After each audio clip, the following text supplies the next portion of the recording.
Let's talk about testing truth claims. Welcome to Truth Talk Wisdom Walk with C.A. Curtis. I'm Carolyn, and does truth matter? And for that matter, what is truth and is it relative? Exploring the history of the truth question was daunting and soon annoying. 18th century intellectuals kind of left common sense behind, and humanity is under their influence.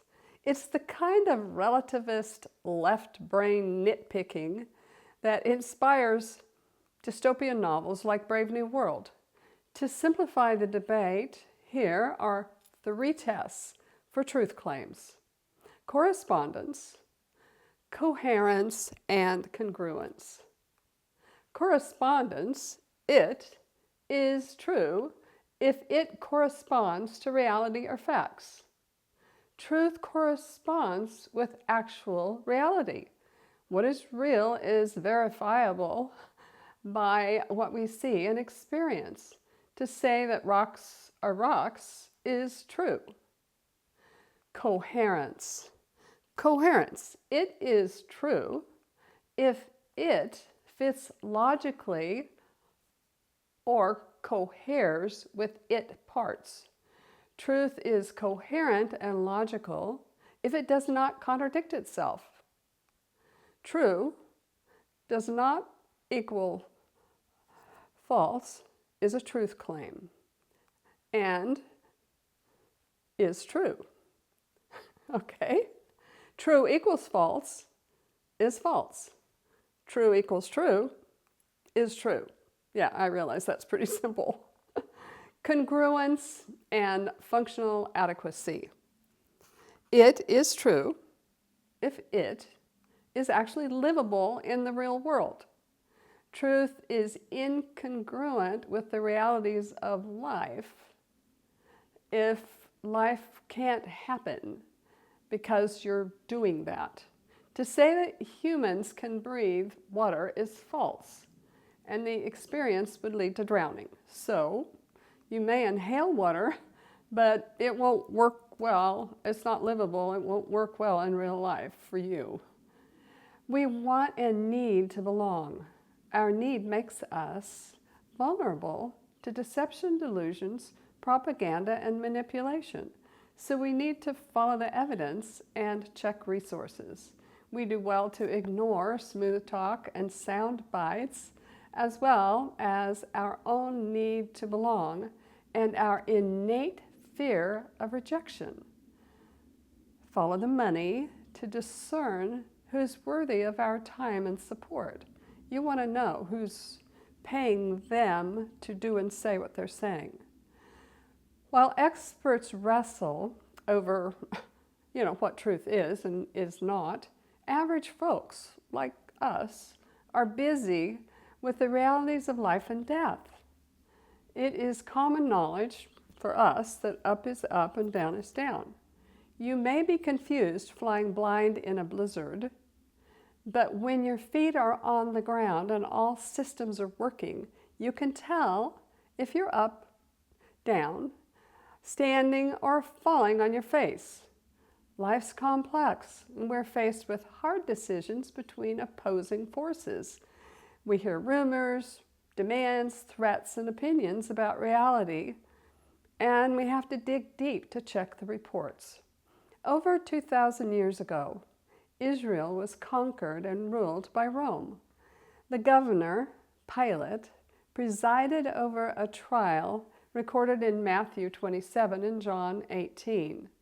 Pilate knew the accused was set up by jealous religious leaders, and his wife warned him, after a bad dream, to have nothing to do with that righteous man. When he questioned the accused, the answer surprised him. Pilate asked, "So,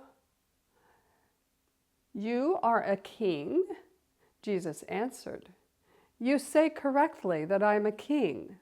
For this I have been born, and for this I have come into the world, to testify to the truth.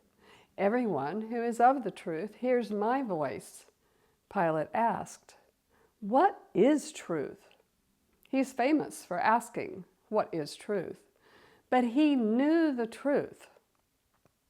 He knew the truth about the trial, and he told the truth to the mob demanding blood.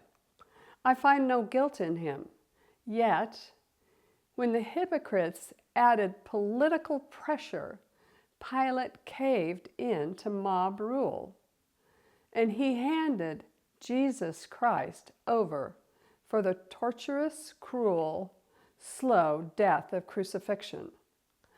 According to Britannica historians, for that trial and other excesses and executions, Pilate stood trial in Rome and was ordered by Emperor Caligula to kill himself, and so he did.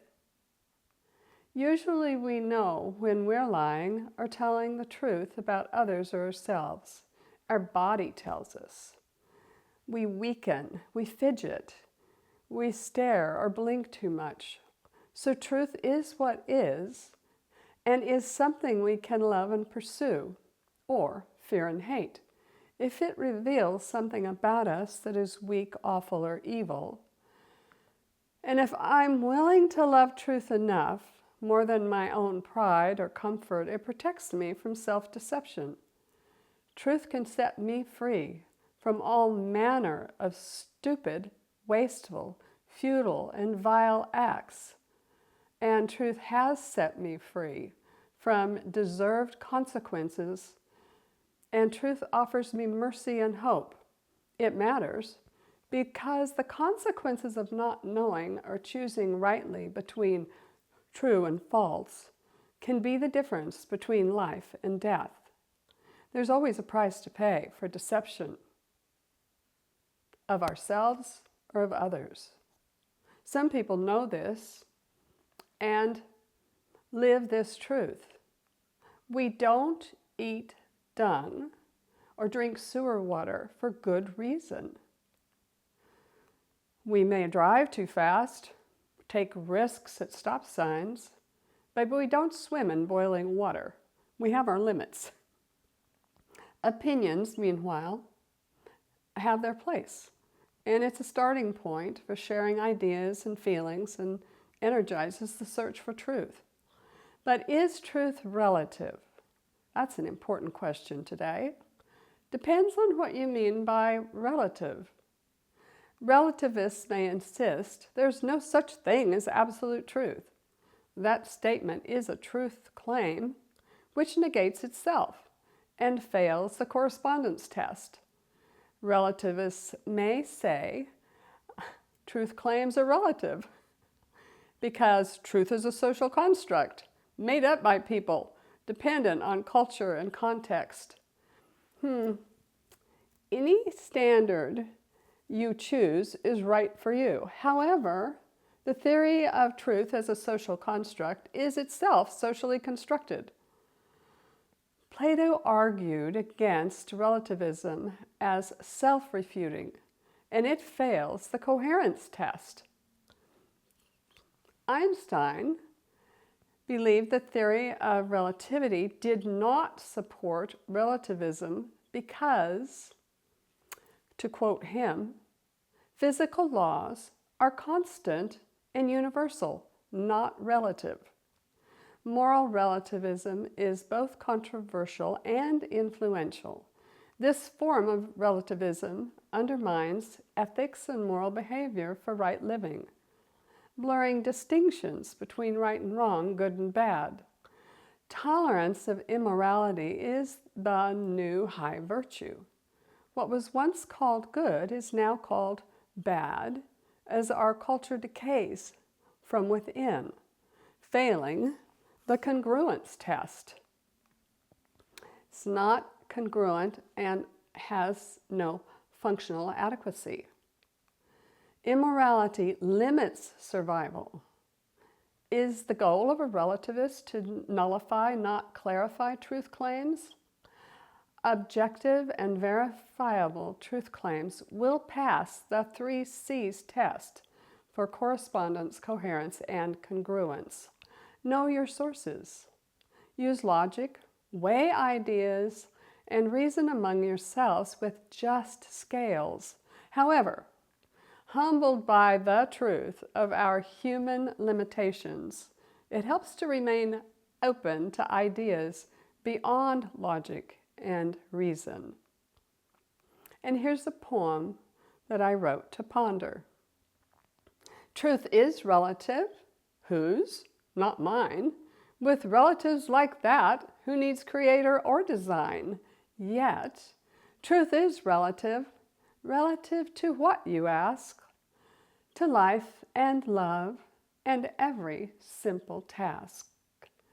Since truth is a solid foundation, it makes both growth and wisdom possible. This can be where east meets west and right brain joins left brain, so we stay alert and our neurons don't go numb. Story comes to the rescue when creative story and empirical truth dance together in harmony. Truth matters and you matter. Love truth, be grateful, and do good. Please like and subscribe for more content. And thank you for joining this journey of Truth Talk, Wisdom Walk.